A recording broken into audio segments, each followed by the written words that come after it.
नमस्कार मित्रों। जब कभी हम अपनी आर्थिक आवश्यकताओं की पूर्ति हेतु किसी व्यक्ति से कुछ धनराशि उधार लेते हैं तो ऐसी स्थिति में सामने वाली पार्टी को हम सिक्योरिटी के तौर पर चेक देते हैं, अपना एक सिग्नेचर किया हुआ। जब एक निश्चित समयावधि की दोनों के बीच में एक समझौता होता है कि मैं इतने समयावधि के बाद में आपको यह धनराशि वापस लौटा दूंगा, और कल्पना कीजिए कि वो जिस व्यक्ति से वह उधार लेता है वह धनराशि वापस एक निश्चित समयावधि के बाद में लौटा देता है।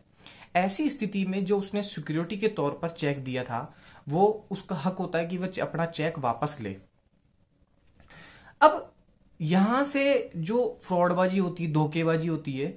वो घटनाक्रम यहां से स्टार्ट होता है। कभी कभी जिस व्यक्ति की नीयत में खोट होता है या उसकी नीयत ठीक नहीं रहती, सामने वाले के साथ में उसका उद्देश्य होता है धोखा करना, तो ऐसी स्थिति में वह धनराशि भी वापस ले लेता है उधार दी गई, और उसके बाद में सामने वाले व्यक्ति को चेक देने से मना कर देता है। वह कहता है कि मेरे से चेक घूम गया या हो सकता है मेरे से चेक फट गया, क्योंकि उसका उद्देश्य होता है कि सामने वाले व्यक्ति का चेक बाउंस करा करके सामने वाले व्यक्ति पर झूठा मुकदमा लगाना। तो ऐसी स्थिति में यदि आपके साथ में कभी भी ऐसा हो, आपने किसी व्यक्ति से उधार लिया हो और वो सामने वाला व्यक्ति चेक देने से आपको मना करे, कहे कि हो सकता है कि उससे चेक घूम भी गया हो सकता है फट गया हो, तो लेकिन फिर भी इस धोखेबाजी का शिकार होने से बचने के लिए सबसे पहले आपको जो बैंक है उसको सूचना देनी होगी कि मैंने इस व्यक्ति को ये चेक दिया था, उस व्यक्ति को मैंने उधार धनराशि दे दी, उसके बाद में भी उस जो चेक है उस चेक का ये नंबर है और वो चेक मेरे से गलती से उस सामने वाले व्यक्ति से गुम हो गया। ऐसी स्थिति में इन फ्यूचर जब भी कोई चेक का दुरुपयोग होगा तो ऐसी स्थिति में मेरी जिम्मेदारी नहीं होगी। तो एक तो आप सूचना दोगे बैंक को,